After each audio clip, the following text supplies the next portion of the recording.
शेतकरी बांधवांनो, आम्ही फील्डची निरीक्षणं घेतोय. बरेचसे शेतकरी जे आहे ते आता कारखाने चालू झालेले आहेत आणि बऱ्याच ठिकाणी ऊस तोडणी झाल्याच्या नंतर शेतकरी पाचट जे आहे ते जाळत आहेत.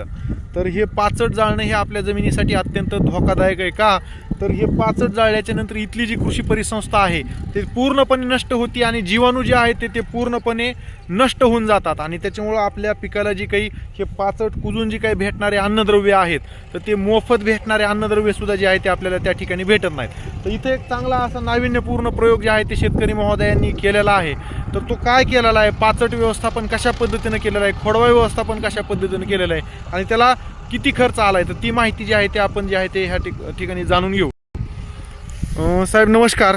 तुमचं पूर्ण नाव आणि गावाचं नाव सांगा. ज्ञानोबा भगवानराव साबळे, राहणार कोळगाव साबळा, तालुका परळी. ओके. आता तुम्ही हे जे काही तुमचा फुले ऊस 13007 जो आहे तो लागणीचा ऊस होता, तो कारखान्याला गेल्याच्या नंतर तुम्ही इथं काय नियोजन केलं, कशा पद्धतीनं केलं, म्हणजे ऊस गेल्याच्या नंतर किती दिवसात ह्याच्यात ट्रॅक्टर घालून काय काय म्हणजे 15 दिवसाला पाचट कुठे केली, 2 दिवसाला पुन्हा कटरनं छाटणी केली.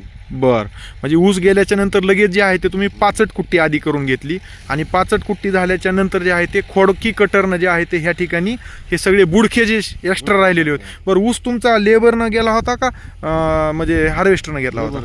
लेबरनं गेला होता. शेतकरी बांधवांनो बघा, यांचा बुडखा जर बघितला ना एकदम खाली जबरदस्त अशी खालून छाटणी झालेली आहे. हे जर वर जर राहिले ना हे, तर त्याच्यावरून येणारे ऊस जे आहेत ते पूर्ण येतात उगवून, पण नंतर जे आहे ते नष्ट होऊन जातात. आता या ही खालचा आलेला जो काही दिसतोय ना कोंब, एकदम जोमदार कोंब जो आहे तो ह्या ठिकाणी येतो. म्हणून खोडकी कटरच्या साह्यानं खोडवा कटर करणं म्हणजे खोडवा नियोजन करणं एक गरजेचं आहे आणि पाचट न जाळता पाचट कुट्टीच्या साह्यानं आपण जर पाचट व्यवस्थापन केलं.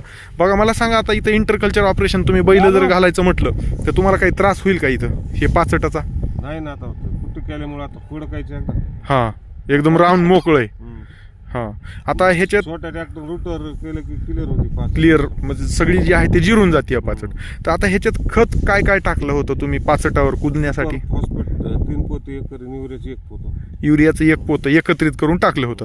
तर शेतकरी बांधवांना जसं ह्या शेतकरी महोदयांनी केलंय तसं सुद्धा आपण जे आहे ते करणं गरजेचं आहे. किमान 2 पोते जे आहे ते सिंगल सुपर फॉस्फेट आणि 1 पोतं युरिया जर आपण ह्या ठिकाणी ह्या पाचटावर जर फेकून दिलं, ह्या पाचटावर जर आपण फेकून दिलं तर ह्या ठिकाणी जे आहे ते कर्ब नत्र गुणोत्तर आपल्याला तिथं मेंटेन करण्याच्या अनुषंगानं आणि पाचट लवकर कुजण्यासाठी त्याची मदत होणार आहे. या व्यतिरिक्त आपण जे आहे ते खोडकी कटरलाच आता जे आहे ते बागला छाटणी यंत्रसुद्धा आलेले आहेत. तर बागला छाटणी यंत्राच्या त्याचा पेटी होती ना त्याला खत पेरायला, तर त्या पेटीमध्ये सुद्धा आपण एकरी जे आहे ते 9-24-24 2 पोते आणि 1 पोतं युरिया या पद्धतीने जर आपण खत पेरून जर दिला तर निश्चित ह्या ठिकाणी ऊसाचा जो काही खोडव्याचा जो काही डोस जो असतो पहिला, म्हणजे पहिले 30 दिवसाच्या आतमध्ये हे ऑपरेशन आपण केलं पाहिजे, तर ते सुद्धा आपण करणं गरजेचं आहे. आता इथं हे राहिलेलं आहे, तर आता तुम्ही काय नियोजन करणार आहे, ते खत देण्यासाठी कसं नियोजन आहे तुमचं?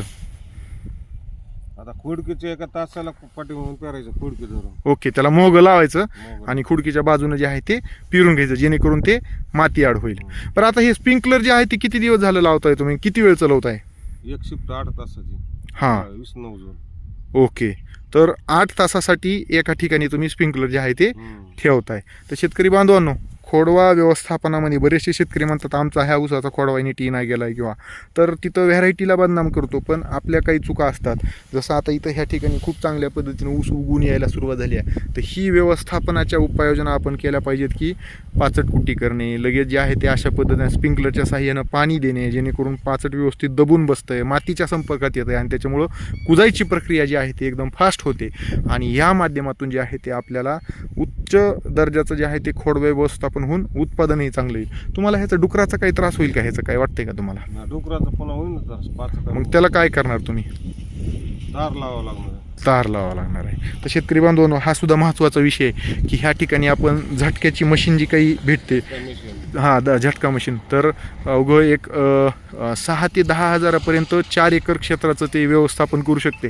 तर त्याचा सुद्धा अवलंब जे आहे ते आपण ह्या ठिकाणी करू शकतो आणि आपल्या खोडव्याचं जतन जे आहे ते पाचट ठेवून जे आहे ते आपण करू शकतो.